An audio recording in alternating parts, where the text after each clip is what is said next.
Wanita hari ini di zaman modern masih kekalkan adatnya.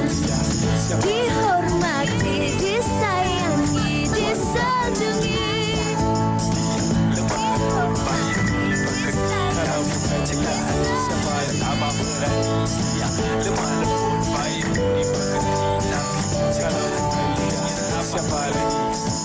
Wanita hari ini.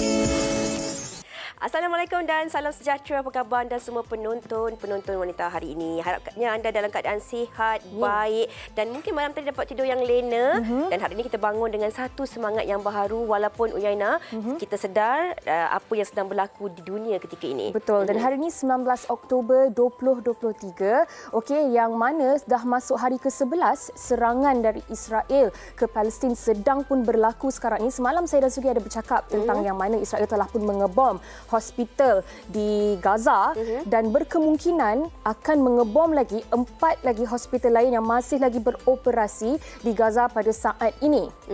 Dan ini juga nak dikongsikan kepada anda penonton. Dikatakan lebih 1,000 kanak-kanak dilaporkan terbunuh dalam 11 hari serangan udara Israel ke atas semenanjung Gaza. Yang mana ini meletakkan Uyaina secara puratanya setiap 15 minit seorang kanak-kanak yang akan terkorban, menjadikan golongan kanak-kanak ini sebagai 1/3 daripada jumlah kematian di Gaza sekarang ini. Innalillahi wa inna ilaihi raji'un. Jadi Fiza, saya sebenarnya nak ambil kesempatan ini untuk menggalakkan lebih ramai lagi orang Malaysia khususnya, tidak kiralah anda ini selebriti, social media influencer ataupun tidak mempunyai ramai followers sekalipun di platform social media anda, ayuh bersama-sama kita kongsikan, sebarkan tentang apa saja kekejaman Zionis, tentera-tentera Israel yang mereka lakukan terhadap orang di Palestin.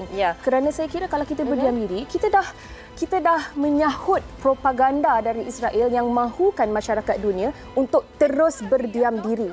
Kita gunakan platform media sosial ataupun platform yang kita adakan ini untuk kita sama-sama menyebarkan kebaikan dan juga menyebarkan atau untuk manusia lebih cakna tentang apa yang berlaku ketika ini.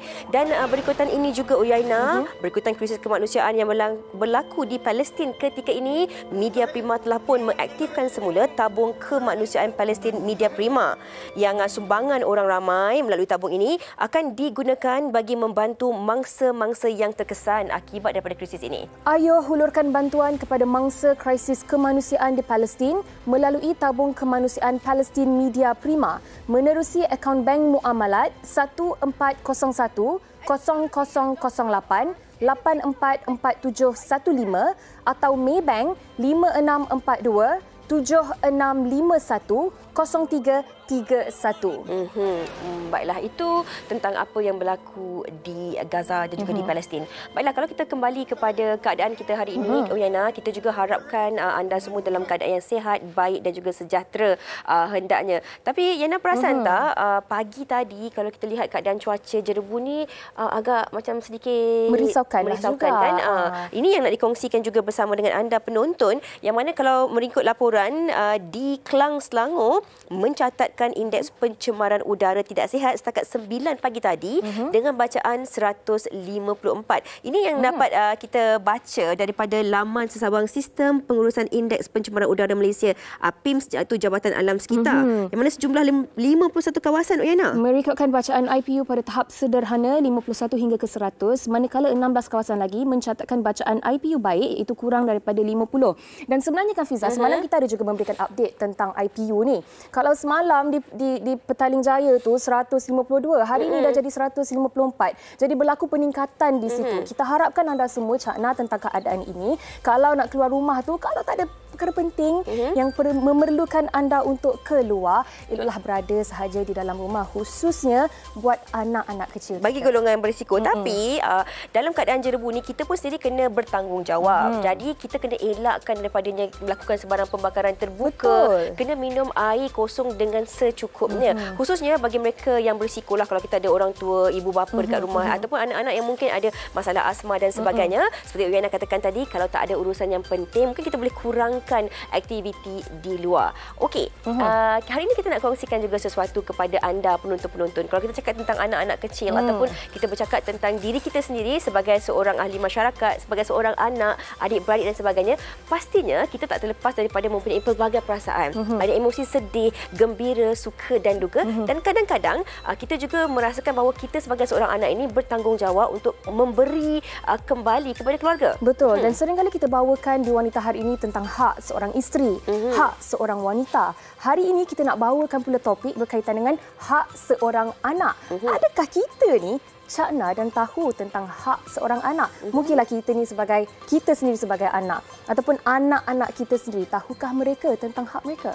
Mungkin anda nak kongsikan sebarang pendapat dan juga komen anda boleh terus kongsikan bersama dengan kami. Tapi sebelum tu, apa kita sama-sama anda penonton, kita saksikan dahulu rangkuman bingkisan TikTok yang telah pun disediakan ini.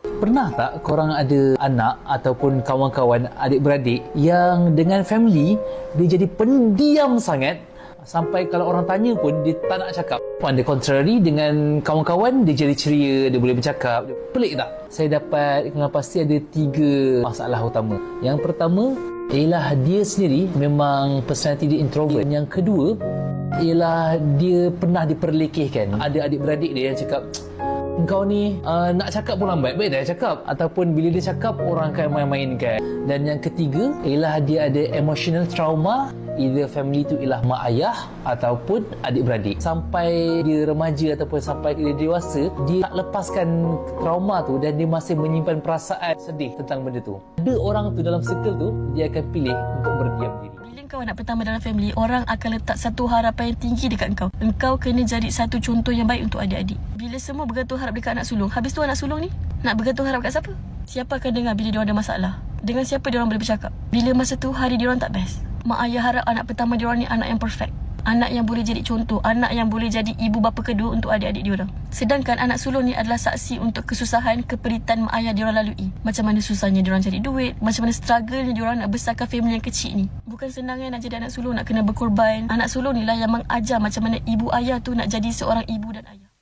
Fiza, itu tadi sedikit sebanyak perkongsian oleh rakan-rakan kita di TikTok yang berkait rapat dengan topik yang akan kita bawakan pada hari ini, iaitu hak seorang anak. Seringkali tadi kita dengar tentang peranan anak sulung, tanggungjawab anak sulung, expectation yang diberikan kepada anak sulung itu. Tapi hakikatnya bukan sahaja anak sulung, tetapi setiap orang anak itu ada dia punya orang kata peranan, tanggungjawab dan juga hak mereka masing-masing. Ini yang kami nak kongsikan bersama dengan anda, hak anak, bersama dengan penonton-penonton di Wanita Hari ini. Dan mungkin anda juga ada sebarang komen atau pendapat anda, pandangan anda yang ingin anda kongsikan bersama kami. Anda boleh terus kongsikan di laman sesawang media sosial WHI.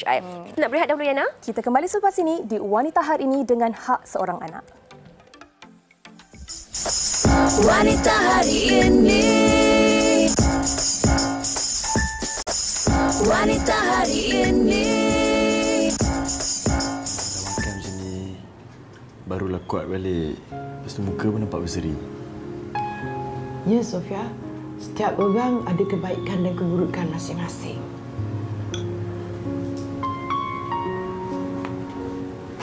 Nanti sebelum tidur, sebabkan susu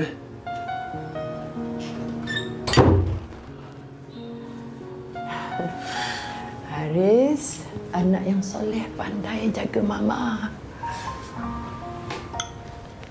InsyaAllah. Nah, nenek nak tahu. Nenek sihat lagi tau. Tapi, kalau nanti nenek sakit dan dah tak larat, nenek nak Haris jaga nenek macam Haris jaga mama tau. Hamba nenek macam jailer je. Mestilah. Taklah. Nenek bangga. Haris jaga mama macam tu. Haris tak marah mama. Haris pandai. Haris cuma nak mama happy. Dan kuat macam dulu balik.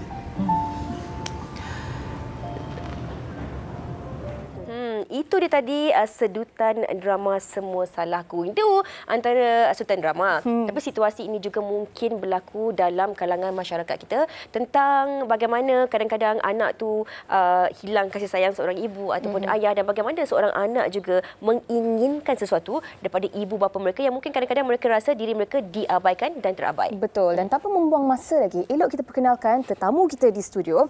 Di hujung sana kita bersama dengan Tuan Muhammad Nur Hafiz Roslan yang merupakan seorang peguam syar'i. Apa khabar Tuan? Alhamdulillah, baik. Lama tak jumpa ya? Lama kita tak jumpa. Okey, dan kita juga bersama dengan Dr. Azmawati Muhammad Noor yang merupakan seorang doktor di Jabatan Psikologi Pendidikan dan Kaunseling, Fakulti Pendidikan Universiti Malaya. Apa khabar Dr. Aziz? Khabar baik. Alhamdulillah. Alhamdulillah. Okey, berdebar nak cakap tentang topik ni kan, sebab kita juga seorang anak, kita takut kalau kita cakap tersalah ataupun mungkin boleh menyebabkan sensitiviti kepada keluarga dan sebagainya. Tapi kita nak bercakap dalam konteks kehidupan, ini perkara yang berlaku dalam kehidupan kita hari-hari. Saya kira ini persoalannya. Mungkin kita tanya dari Tuan dahulu. Dari sudut perundangannya, ramai orang tahu. Kita macam yang kata tadi, hak seorang isteri kita tahu. Hak seorang suami kita tahu. Seorang wanita pun kita tahu. Ya, tapi hak seorang anak, wujud ke dari segi perundangannya hak yang dibolehkan untuk seorang anak? Okey, bismillahirrahmanirrahim. Assalamualaikum warahmatullahi wabarakatuh. Sidang penonton yang dirahmati Allah dan juga kedua jelitawan kita. Terima kasih. Dan juga rakan saya, Kak Aziz lah panggilan saya, Dr. Azma ni, yang selalu bersama dengan saya. Soalan tu menarik dan saya nak maklumkan kepada semua, kepada para penonton dan wanita hari ini. Saya pun anak, semua penonton pun anak, yang kat sini pun adalah anak-anak orang kan. Jadi adakah tidak kita ni dibekalkan dari sudut undang-undang hak-hak sebagai seorang anak? Jawapannya ada. Okey, ada dua section dalam mana-mana enactment negeri-negeri ataupun akta ni di bawah perundangan syariah lah. Okay, dalam perundangan syariah ada section 81 ataupun di Selangor section 82. Okay, kita cerita wilayah lah mudah. Kan nanti banyak negeri lari lagi yang. So tapi bendanya sama je, dia lari satu atau dua. Okey. Jadi section 81 tu hak jagaan anak. Yang ni semua orang tahu. Mak ayah akan berebut apabila berlakunya perceraian, siapa nak jaga custody lah untuk jaga hak hadanah ni. Siapa hadir yang terbaik untuk jaga kebajikan anak. Tapi di sebalik tu sebenarnya apa yang dimasukkan dengan kebajikan anak? Kebajikan anak yang ada dalam undang-undang section 79. Sebelum section tersebut, iaitu hak untuk anak-anak dibekalkan dengan nafkah, iaitu makan minum, pakai, pendidikan, perayaan. Perayaan ni baju raya, persediaan perayaan, ada perubatan. Perubatan ni masuk juga pecahan kecilnya, contohnya ada takaful.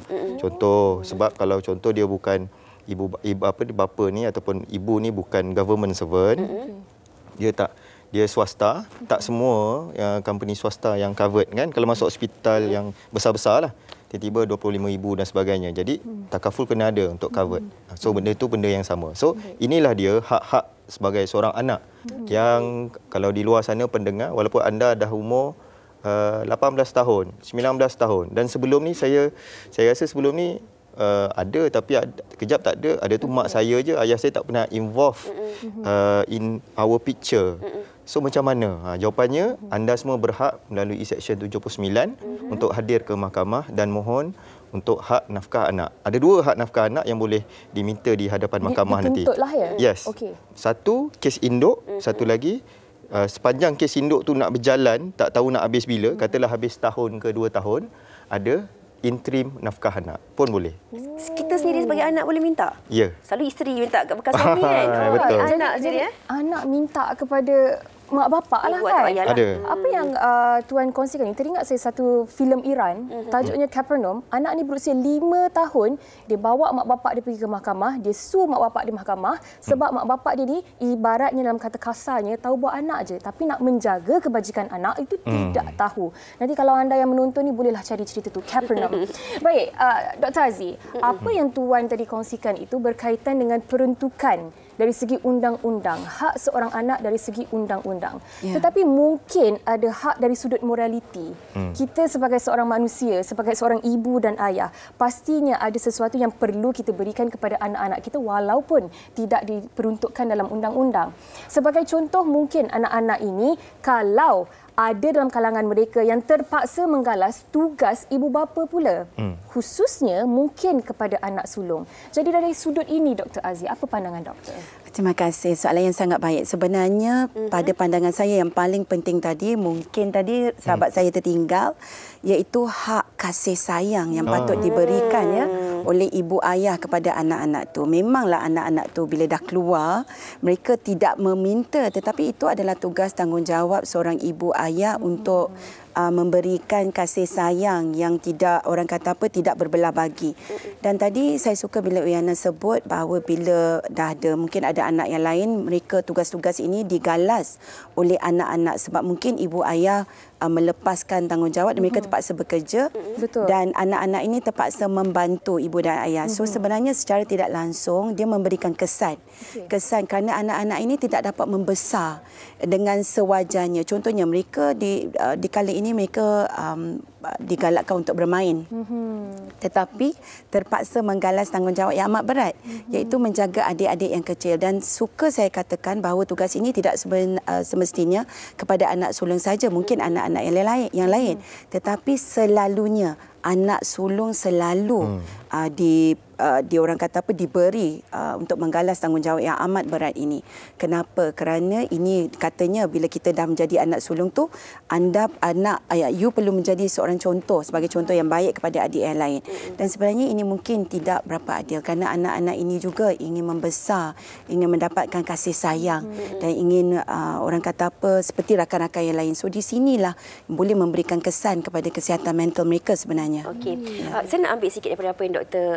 Aziz kongsikan tadi. Kalau kita bercakap tentang menggalas tanggungjawab itu tadi, ibu bapa ada, bukan semua. Ibu bapa merasakan sebegitu. Bila dah sampai, contohnya anak sulung lah, ada adik yang kecil, kakak atau abang sulung kena jaga adik-adik kecil. Kadang-kadang mereka pula terpaksa mengambil alih tugas sebagai ibu bapa.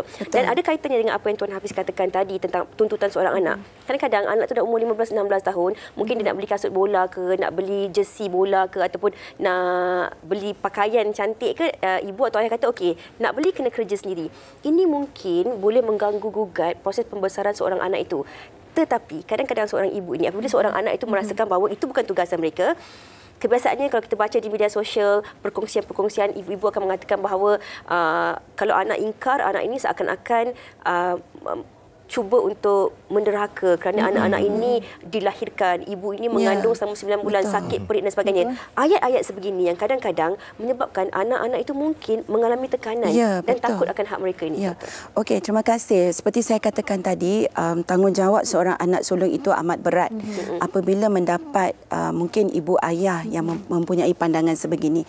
Sebenarnya tujuan kita mempunyai anak itu apa dia sebenarnya? Untuk memberikan kasih sayang, dan kita sepatutnya tidak meminta-minta.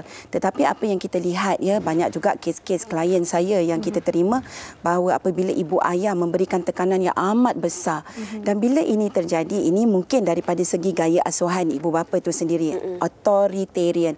Maksudnya dia tiada grey area, dia hitam atau putih. Maksudnya kena mengikut apa yang ibu ayah itu minta. Terlalu rigid lah. Terlalu rigid. Dan ini sebenarnya memang akan memberikan kesan tekanan kepada anak ini. Kerana sebagai seorang, walaupun sulung, saya sendiri sebagai anak sulungnya, kita faham bahawa kita menggalas tanggungjawab. Tetapi bagaimana pula dengan adik-adik yang lain? Jadi sebenarnya dia perlu ada, orang kata apa, fair distribution. Dan sebagai seorang anak, tidak kira wanita ataupun anak lelaki, sebenarnya tanggungjawab ini sama. Orang kata kalau wanita itu tanggungjawab hanya untuk suami. Tetapi saya juga mendengar, mungkin saya salah, boleh betulkan, tanggungjawab walaupun kita wanita, tanggungjawab kepada ibu bapa itu masih ada. Tetapi bagaimana pula untuk kita mendepani dengan kehidupan kita sendiri. Dan bila ada ibu ayah sebegini, authoritarian yang terlalu rigid ini, dia memang akan memberikan kesan. Jadi anak itu kadang-kadang nak meluahkan perasaan. Tak boleh, dia jadi takut. Dan ada juga ibu ayah yang mungkin terlalu pesimistik. Maksudnya apa buat pun boleh dibenarkan. Ini juga akan mengganggu-gugat daripada segi kesihatan mental. Dan satu lagi iaitu terlalu dia neglect, memang buatlah apa pun. Abaikan. Pandai-pandailah nak hidup. Pandai-pandailah nak hidup. Pengabaian ini juga memberikan kesan kesihatan mental yang terlalu kuat. Tetapi rata-rata pada tak kali ini kita lihat apabila anak-anak itu berjaya, ibu ayah seringkali mereka inginkan sesuatu. Mereka inginkan imbuhan. Balasan. Betul. Maknanya kan doktor, dalam kita nak mendidik khususnya anak sulung kita ni menjadi seorang yang bertanggungjawab, galas tanggungjawab dan sebagainya, jangan kita lupa untuk didikan yang sama kepada anak-anak kita yang lain juga. Okey, baik, sebelum kita tanya soalan kepada Tuan Hafiz, ni kita nak baca salah satu komen oleh rakan kita di Facebook oleh Fidah Haziz. Dia kata, hak seorang anak ni jangan ambil ringan. Anak-anak pun mempunyai hak mereka masing-masing. Salah satu, mereka ada hak untuk bersuara dan meluahkan hati dan masalah mereka sendiri. Kita sebagai ibu bapa perlu peka dan ambil berat bila anak-anak ingin kongsikan sesuatu kepada kita. Kita sepatutnya kena berbangga kerana anak-anak masih nak berkongsi masalah mereka pada kita. Jangan sampai orang luar mengambil kesempatan untuk menasihati anak-anak kita dan membuat perkara-perkara terlarang yang tidak kita ingini. Ini na'udzubillahi min zalik. Apabila berlakunya situasi di mana anak dah tidak lagi merasa dekat dengan ibu bapa, tidak lagi merasa kasih sayang daripada ibu bapa, ini yang membuatkan hubungan ini jauh. Dan Tuan Hafiz, tadi saya tertarik bila Dr. Azia ada bercakap tentang pengabaian. Dan tadi Tuan ada bercerita tentang bagaimana dalam peruntukan undang-undang jelas termaktub tentang nafkah yang perlu diberikan kepada anak-anak ini. Tetapi tidakkah pengabaian ini juga merupakan satu kesalahan yang sebenarnya sebagai seorang anak adalah hak kita untuk tidak diabaikan oleh ibu bapa kita? Bila kita bercakap berkenaan dengan pengabaian sidang penonton, pengabaian ni bila dia berlaku, itu akan adanya dispute dan akan adanya tuntutan di hadapan mahkamah. Jadi perkara ni memang wujud dan memang tak dapat lari. Apa yang kita nampak, setiap manusia ni terutamanya sebagai seorang anak, masing-masing punya hak. Islam itu adil. Pada masa yang sama juga, undang-undang tu pun menjaga kesemua hak-hak warga negara Malaysia yang ada di Malaysia. Jadi hak sebagai seorang warga negara dan juga hak sebagai seorang anak dan hak sebagai seorang manusia, dia berhak terhadap nafkah dan juga hak yang sepatut diberi kepada mereka lah. Jadi untuk anak-anak ni, apa yang patut mereka buat apabila adanya pengabaian, walaupun pada waktu tersebut umurnya masih di bawah umur major, yang ni umur minor lah. Bila umur minor, apa dia perlu kena buat? Kalau dia tidak dapat memohon perkara tersebut, dia boleh diwakilkan oleh orang lain. Yang ni orang lain yang akan menjadi sebagai penjaga ad litem. Jadi dia ada beberapa perkara lah. Contohnya, walaupun dekat Malaysia ni bawah 18 tahun, mak yang kena mohon lah. Ataupun penjaga kena mohon. Tak semestinya mak. Kadang penjaga dia bapa saudara. Kadang-kadang penjaga dia adalah nenek. Dan kes-kes macam ni ada atau tidak? Jawapannya ada. Okey. Jadi benda-benda tu yang tersebut yang berlaku dan perlu semua sidang penonton cakna berkenaan dengan perkara itu. Kadang-kadang kita sebagai seorang anak, kita tak sampai hati. Sebab kita merasakan bahawa kita ni dilahirkan dan dibesarkan oleh ibu dan bapa kita. Tapi kadang-kadang ada pula setengah ibu bapa yang mengharapkan imbuhan atau pembalasan.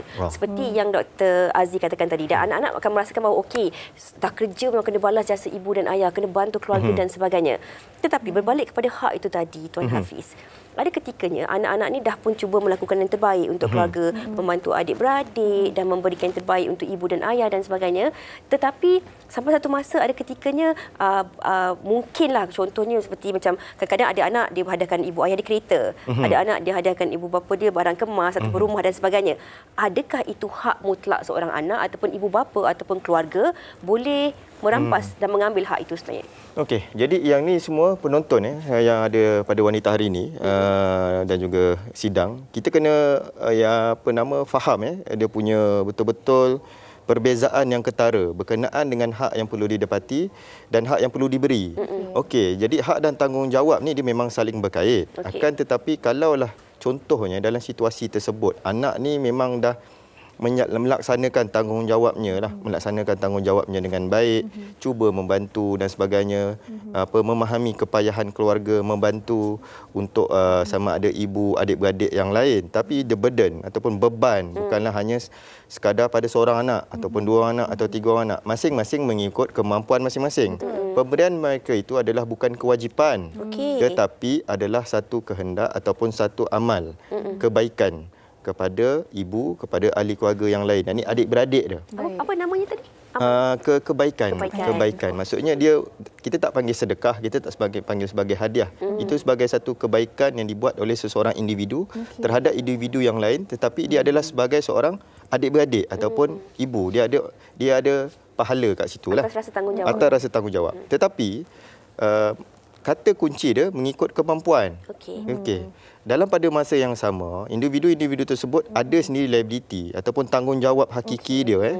Sama ada, tak kira lah, contoh kalau kita tahu, apabila seorang ni dia dah lepas 18 tahun, dia dah akan berkerjaya, dia akan berkeluarga. Setiap orang akan ada liability masing-masing. Betul.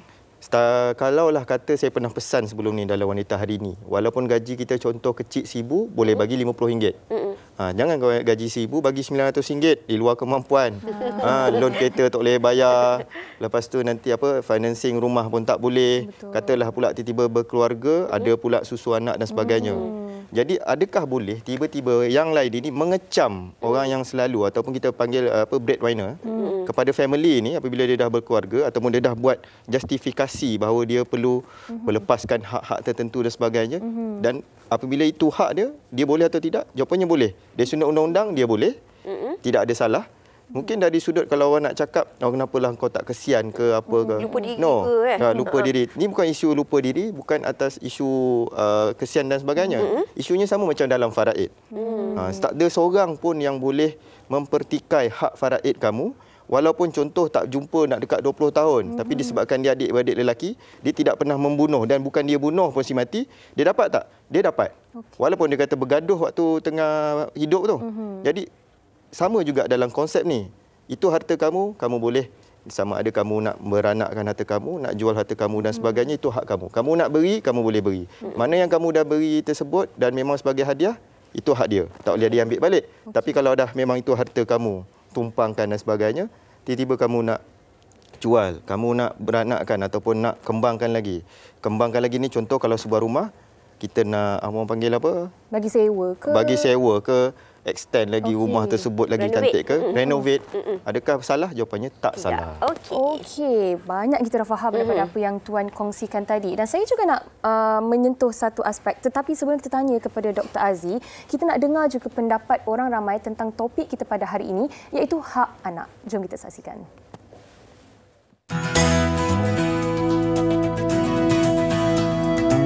Bagi saya memang siapa-siapa pun ada hak bersuara. Kan anak ke bapa ke, sebab as long as diorang human being, siapa-siapa pun ada hak. Macam kalau kita kena ikut dia tengok zaman juga. Kalau macam zaman dulu, zaman masa saya budak-budak dulu, kita orang dengar je. Kita orang lagi takut dengan mak bapak. So mak bapak cakap apa, kita dengar, kita tak argue, kita tak ada bangkang apa kan. Benda dia kena secara kolektif lah. Secara kolektif kena sama-sama. Mak bapak pun, adik-beradik, kakak, abang semua kena jaga sama-sama. Kena saling mendengar sama-sama. Kena ada masing-masing ada responsibility lah. Kadang-kadang ada anak yang macam kadang-kadang dia tak puas hati dan sebagainya.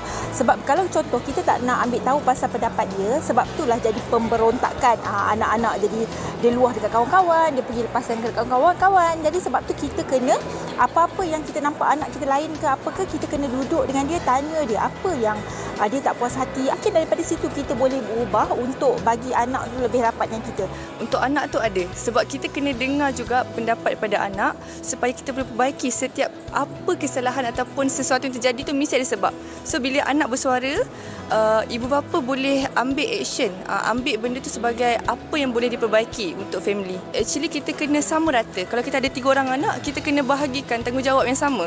So supaya 3-3 tu bertanggungjawab. Dia takkan melepaskan itu abang, kakak saja. So actually kena adil dan sama. Sebab itu adalah prinsip adik-beradik yang kita kena pegang. Bukanlah tanggungjawab tu semua kepada anak yang sulung. Rancak perbincangan kita sebenarnya dan banyak juga yang telah dikongsikan oleh rakan-rakan kita di luar sana tentang hak seorang anak. Mungkin ramai yang faham dan cakna tentang hak mereka masing-masing. Tetapi kan, Dr. Aziz, saya nak bertanya juga tentang trauma seorang anak. Apabila mereka sudah bekerja, dah melalui tempoh anak kecil, remaja, persekolahan, universiti dan sebagainya yang mana ditanggung sepenuhnya oleh ibu bapa berkemungkinannya. Dan apabila mereka sudah dewasa, ada pula ibu bapa yang menginginkan ataupun membuat tuntutan yang anak-anak ini perlu memberikan sesuatu kepada kedua orang tua ini. Dan saya pernah terbaca ada orang kata your children is not your retirement plan. Tetapi salahkah sekiranya kita ada keinginannya supaya anak-anak kita nanti itu menjaga kita? Bagaimana kita nak mencari orang kata garis halus di sini? Okey, terima kasih. Bila kita kata tadi, adakah salah untuk anak-anak ini menjaga kita? Kita kena faham, jaga dari sisi apa? Dari mungkin di waktu tua, kita hendak anak-anak tu kembali kepada kita untuk menjenguk kita, itu mungkin adalah satu yang bagus. Dan tadi bila kita dengar sahabat saya, Tuan Hafiz, kita dah bercerita tentang tanggungjawab dan hak. Ini mungkin adalah satu tanggungjawab seorang anak. Dan tadi Uyana sendiri sebut tentang trauma. Kenapa trauma ni berlaku? Itu sebab saya kata tadi, balik kepada gaya asuhan ibu bapa. Sekiranya ibu bapa itu mendesak. Bila mendesak, ini yang membuatkan anak tu dia makan dalam tau. Dia simpan, dia terlalu menyimpan, dia tak berani nak bercerita sebab mereka nak menjaga aib keluarga. Tetapi ini yang bila kita lihat, dia keluar pula di media sosial dan mungkinlah ada kes-kes yang sebegitu dan banyak juga yang kita lihat bila kita bergaduh suami isteri pun kita luahkan. Jadi bila kita luahkan ini, dia jadi pula viral. Ini lagi trauma bila ada orang pula yang bercerita tentang keburukan si anak ni. So sebenarnya bila kita nak bercerita tentang trauma, balik kepada apa juga ibu bapa itu hendak. Bila dia hendak begitu, bila kita lahirkan anak, adakah kita berkata anak ni esok dapat gaji 10,000, 8,000 bagi balik? Oh, investment tu. Itu investment ataupun kehendak. Sebab bila kita kata investment, kita invest anak tu untuk menjadi seorang anak yang hebat, yang baik, berakhlak, berkerjaya dan mungkin bila dah dewasa kita tengok mereka berjaya, kita happy. Tetapi bila kita ada tuntutan sebegitu, itu yang menyebabkan anak ini mereka hidup dalam satu keadaan macam mereka tidak boleh menjadi diri mereka sebenar. Nak bercakap tak boleh, nak luahkan perasaan tak boleh, nak jaga hati ibu ayah. Apa jadi kepada anak tu? Tekanan yang amat kuat. Dan ini yang bila kita lihat, bila anak-anak ni, bila mereka mengikut, mereka terkesan dengan keadaan kesihatan mental. Ini yang banyak sebenarnya yang berlaku ya, bila anak-anak ni mendapat depresi dan mereka tidak bahagia dan mereka pendam. So, dan balik juga kepada bila kita sebagai ibu dan ayah, bila kita kita wajibkan ke atas mereka. Ini kena bagi mak ayah nafkah. Ini yang menjadikan kesusahan kepada anak-anak tu. Sebenarnya berbalik kepada mungkin apa yang kita hendak, kita tak puas waktu kita kecil dahulu. Jadi kita hendakkan anak kita berjasa kepada kita. So this is what we call a vicious cycle. So sebenarnya kita perlulah berjumpa dengan kaunselor untuk bersama-sama menjernihkan keadaan. Saya ada baca mengatakan bahawa kita adalah cerminan kepada anak kita. Betul. Di sini kita nak melihat bagaimana antara taat, tanggungjawab dan patuh itu sendiri. Kadang-kadang ibu bapa merasakan kalau kau tak nak jadi anak yang derhaka, harus dibuat begini kerana ibu ataupun ayah dah membesarkan anak ini. Contohnya sebulan bagi 500 masa belajar kat universiti. Jadi bila dah bekerja sekurang-kurangnya kena bagi 1,000 lah. Sebab 2 kali ganda lah. Zaman dah berubah. Up sikit. Okay, nanti dah kerja jangan lupa belikan ayah kereta satu ataupun ibu nak rumah besar dan sebagainya. Kadang-kadang ini mungkin boleh menjadi trauma atau menjadi satu tekanan kepada anak ni sebab dia takut dia tak mampu untuk menjadi anak yang seperti diimpikan oleh ibu bapa mereka. Wajarkah seorang ibu bapa meletakkan, sebab memang tanggungjawab ibu dan ayah itu untuk membesarkan anak ini sebaik mungkin seperti yang Tuan kongsikan tadi. Tapi boleh ke ibu dan ayah ini meletakkan satu garis panduan bahawa anak ini kena begini, kena beri ini dan juga begitu? Dan boleh pula tak kalau seorang anak itu dah mungkin berusia 30 tahun ataupun 40 tahun, dia tahu bahawa ibu ataupun ayah pernah culas dalam menjalankan tanggungjawab dan mereka nak buat tuntutan selepas mereka berusia sebegitu? Okey. Terima kasih Fiza. Okey, ini menarik. Untuk penonton apa yang saya nak pesan pada semua. Pertama bila perkara pertama, boleh tak mak ayah dia demanded kepada mana-mana anak untuk bila sampai satu tahap dia nak banyak ni. Okey, jawapan saya adalah boleh dan tak boleh. Okey, sebab kita melihat kepada didikan keluarga. Mungkin normalnya adalah keluarga-keluarga di Malaysia. Dalam bi'ah di Malaysia, keadaan di Malaysia ni adalah keluarga-keluarga mak ayah didik anak nak jadikan dia lebih elok daripada dia. Ataupun kalau dia ni beragama, yang tu lebih beragama dia kita. Dia tak dapat menghafal Quran, kalau boleh anak dia lebih mengharapkan anak dia boleh hafal Quran lebih baik daripada dia. Tapi jarang, akan tetapi ada family yang dia kedua-dua didikan ibu dan ayah mereka ni adalah didikan bisnes. Memang betul-betul dia keras macam saya kata tadi. Dia keras Ya. Sebab kalau tanya saya ada tak? Ada. Dia memang dididik anak dia ni memang betul-betul nak menunjukkan bahawa kalau contoh anak ni kena jadi doktor, dia dah ada mapping. Template Dia dah ada road map. Okey, anak ni akan jadi doktor dia akan buat klinik, dia akan bagi fund. Dan bila saya jumpa klien ni seperti begini, apa yang saya nampak, apa yang dididik oleh ibu ayah tu dia akan kembali kepada anak. Jadi kesan dia ada dua, sama ada dia akan jadi lebih baik atau tidak baik lah. Kalau anak tu dalam sistem yang sama, dia boleh prolong dengan sistem tersebut, anak tu mungkin jadi okey. Tapi nanti anak cucu cicit dia akan jadi sistem yang sama. Tapi anak saya jadi lawyer, betul ya? Macam mana? Jadi itulah saya kata tadi, bila jadi berlaku benda ni, dia akan boleh seperti mana Dr. Aziz cakap. Dr. Aziz kata kalau kata benda tu dia tidak mencerminkan seperti mana didikan yang betul dan begitu autokratik, dan anak tu akhirnya mungkin akan boleh memberontak. Okey, itu yang jawapan untuk soalan yang pertama. Jawapannya boleh tak? Boleh, tapi jarang berlaku. Dan bagi saya, pendapat peribadi saya tak semestinya kena begitu. Cukup hanya sekadar seperti mana Allah Taala dah beritahu. Kita kita hendaklah bayar nafkah untuk seorang ayah. Ayah kena bayar sediakan nafkah. Nafkah isteri, nafkah anak. Cukup. Dan mak didik tarbiyah anak elok-elok untuk jadi orang yang baik. Dan balasan dan sebagainya adalah tanggungjawab dia, taat kepada kita. Dia tinggalkan kita doa-doa anak-anak yang soleh bila kita meninggal dunia. Itu je. Itu dalam Islam dia ajar macam tu. Yang kedua, boleh tak anak-anak tiba-tiba family yang culas? Family yang culas adalah selalunya berlaku apabila ibu bapa yang bercerai. Okey, selalunya apabila berlaku ibu bapa yang bercerai, dalam perceraian, bapa di tempat lain, mak di tempat lain. Kadang-kadang dia duduk dengan mak ataupun kadang-kadang duduk dengan bapa. Ada yang lagi teruk, dia tak duduk dengan mak, dia tak duduk dengan bapa, dia duduk dengan nenek, duduk rumah pakcik, makcik, jadi anak angkat yang lain, dan akhirnya bila dia besar, dia jumpa mak ayah dia semula. Orang pertama yang dia kena tuntut adalah ayah lah. Sebab ayah memang dah spesifik dalam section. Jawapannya boleh atau tidak, walaupun umur dia dah masa tu dah 30 tahun, 40 tahun, jawapannya lagi boleh. Sebab dalam undang-undang, atas umur 18 tahun, dia boleh sendiri memohon kepada mahkamah sebagai plaintiff untuk nafkah anak tertunggak. Lagi-lagi pula kalau tengok mungkin ibu ataupun ayah tu dalam keadaan berkemampuan. Dia mudah macam ni lah. Kisah dia, kalau kata yang macam ni, selalunya ada mungkin mak ada isteri kedua ke, ataupun mak ada isteri pertama yang ditinggalkan selepas dah kahwin dua, diceraikan terus, ataupun mak ada isteri kedua kemudian masa mengandungkan dia diceraikan terus. Tapi dia still ada bin, dia still ada ayah. Tapi ayah dia tak bertanggungjawab. Jadi anak ni ada hak atau tidak? Jawapannya ada. Okey, faham. Dan izinkan saya tambah sikit. Bila tadi saya tertarik bila Encik Hafiz, Tuan Hafiz kita berkongsi tentang ibu ayah ni, sebenarnya kesan kepada anak ni kalau yang taat tu, yang mengikut tu bagus. Tetapi ada juga kes-kes yang kami terima bila mereka jadi rebellious. Okey, jadi mereka mulalah menunjukkan sikap yang tak baik. Memang mereka akan maki hamun, itu adalah asam garam juga. Dan selain daripada itu juga mungkin menjadi lebih ganas. Dan ada juga kes yang kami terima apabila anak ini membuat aktiviti yang tidak baik untuk memastikan kecukupan keluarga.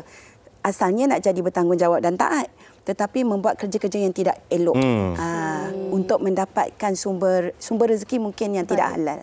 Tetapi hendak memastikan ibu ayah itu happy dengan dia. Okey. Dan doktor, ini yang saya nak tanya juga tentang vicious cycle yang doktor sebutkan tadi tu. Macam mana kita sebagai ibu bapa, sebagai ahli keluarga, sebagai masyarakat nak mainkan peranan supaya sekiranya perkara ini pernah berlaku kepada kita, cycle ini kita dapat hentikan? Secara ringkasnya, doktor. Terima kasih. Bayangkanlah kita ni macam sekotak mancis yang disusun beratur. Dan bayangkan mancis-mancis itu adalah kita. Dan kalau kita nak break this vicious cycle, dia dah terbakar kan? Dia terbakar satu-satu, dia akan menjangkit. Bayangkan itu adalah kita nak lari daripada vicious cycle. Ini kita undur. Kita undur, ambil retract. This is the 3R yang saya sering ajar dan kongsikan 3R. Kita undur, retract, kita berfikir dengan yang baik dan kita respon. Dan bila kita undur itu sebagai mancis tu, kita tak dapat lagi membakar orang di sebelah. So itu adalah mungkin salah satu cara yang baik untuk kita muhasabah diri. Dalam kalau kita nak lihat adik-beradik yang lain mungkin akan membuatkan lagi kita marah, kita berkongsi di sosial media, orang tak faham, jadi mereka akan lebih viralkan. So ini mungkin memberikan kesan yang tidak baik. Jadi kalau kita nak keluar dari vicious cycle tu, kita kena ambil tindakan, tenangkan diri, jaga diri. Self-care is very important. Kena stop. Kita yang perlu hentikan. Kita tak boleh ikut perkara tu.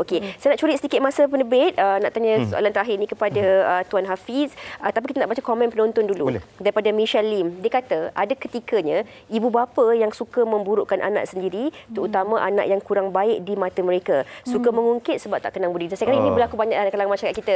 Alah, si Anu tu belikan ni, si Anu tu tak nak sulung, bagi banyak-banyak ni. Ya, dan ini juga mungkin memberi kesan tak bagus kepada masyarakat kita. Anak-anak kita ingin membesar, mereka rasakan dalam keluarga sendiri mereka ada saingan.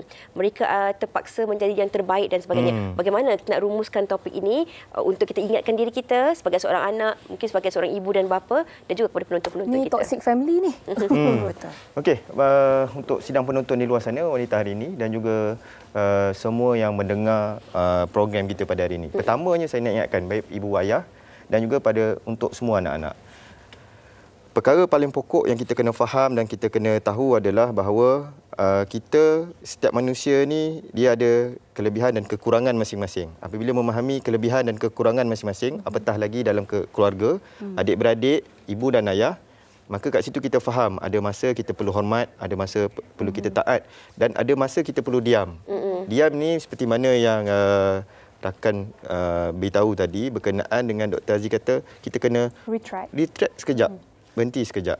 Dan paling pokok yang kita kena faham dan kita kena budayakan selalu dalam kehidupan berkeluarga ini untuk didikan anak ataupun didikan ibu ayah.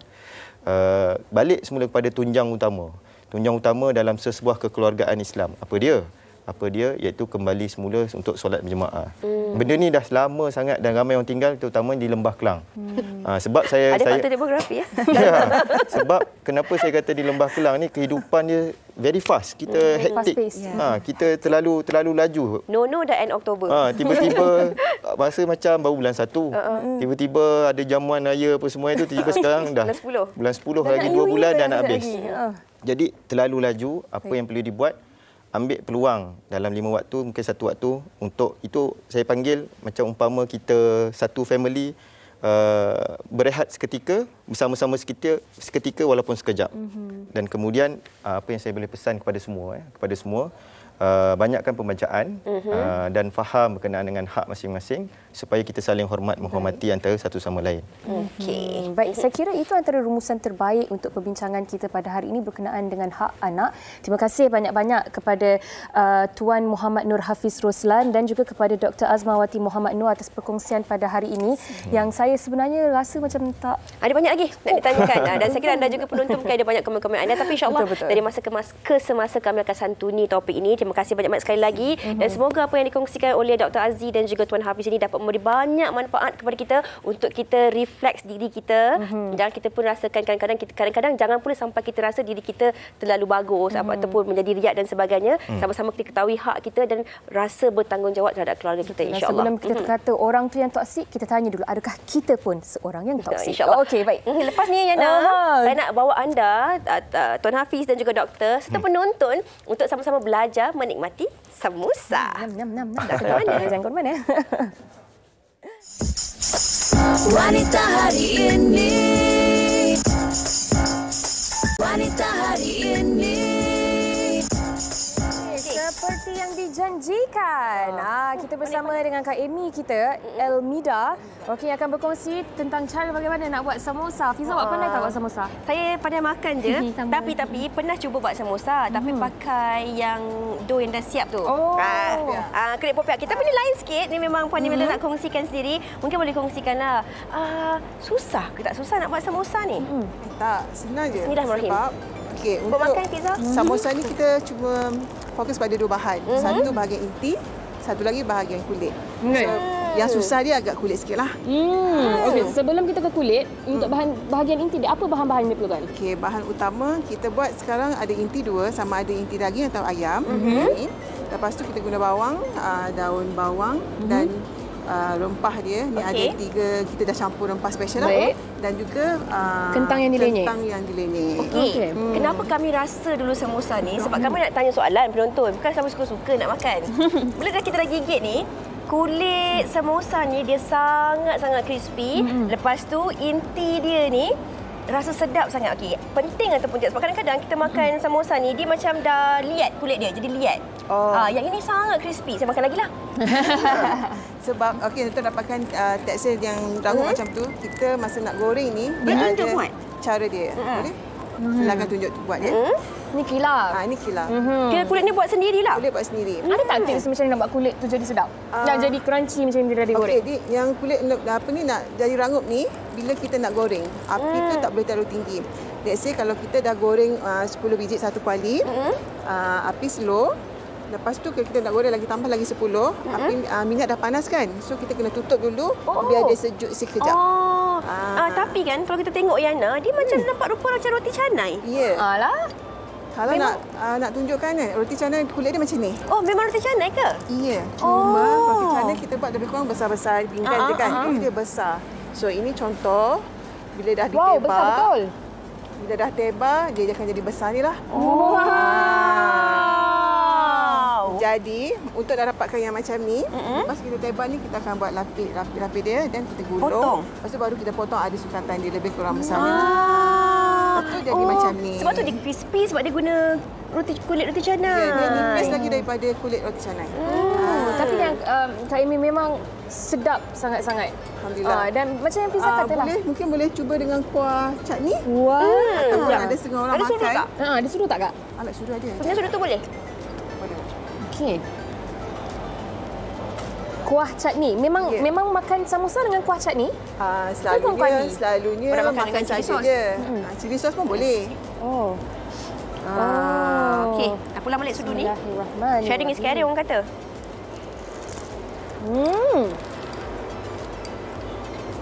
Padanan yang sedap.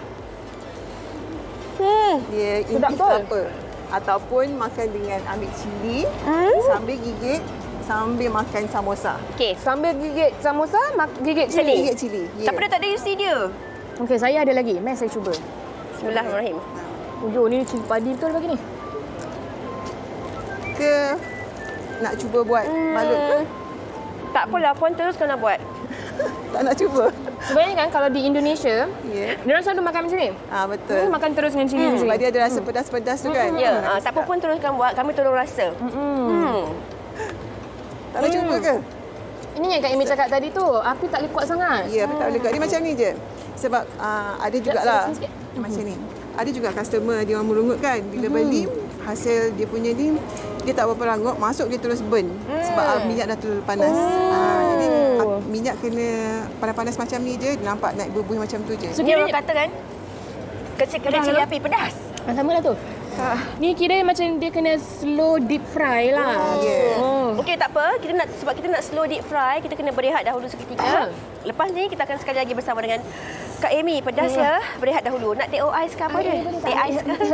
Rasa Kak Amy. Teh ais. Wanita hari ini. Wanita hari ini. Okey, kembali bersama kami di Wanita hari ini. Ini samosa saya yang kedua. Samosa Yana yang kedua. Tuan Hafiz punya samosa yang pertama. Tapi kita kan kalau makan samosa ni sesuai untuk minum petang, bukan? Minum petang minum dengan teh ais ke teh ais sedap kan? Okey. Sebenarnya samosa ni selain pada kuah chutney tu, gunya apa lagi sedap dimakan? Dengan chili sauce pun boleh. Tapi kebiasaannya orang makan samosa ni, kalau biasa yang tempat kita lah, memang makan samosa saja. Okey. Ataupun makan dengan cecah kuah kari sedap ke katnya? Saya selalu makan dulu. Kari daging. Okey. Mungkin boleh kongsikan media sosialnya. Social media saya cuma di Instagram. Elmeeda. ELMEEDA. Okey, kalau nak buat tempahan berapa hari sebelum? Tempahan kalau macam saya syorkan untuk 2 hari sebelum. Sebab kita setiap hari kita buat tapi semua dah ada order.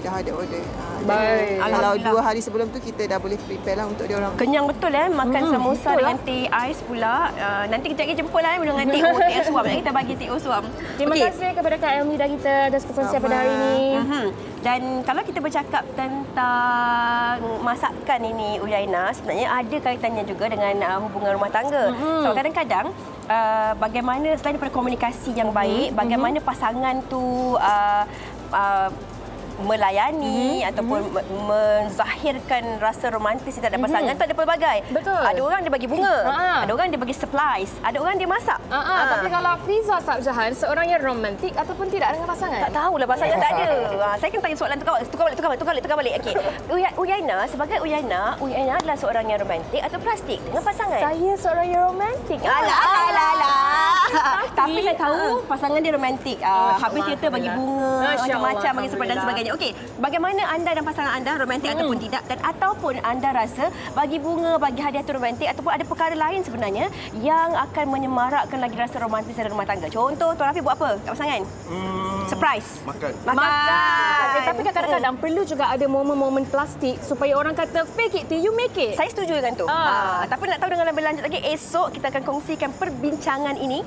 Romantik atau plastik. Untuk hari ini kami undurkan diri terlebih dahulu. Terima kasih kerana sudi bersama dengan kami selama 1 jam ni. Stay safe semua. Sampai berjumpa lagi. Assalamualaikum. Bye. Tuan. Thank you, Kenny. Usahawan ibu istri permaisuri. Wanita hari ini di zaman modern masih kekalkan adatnya. Dihormati, disayangi, disanjungi.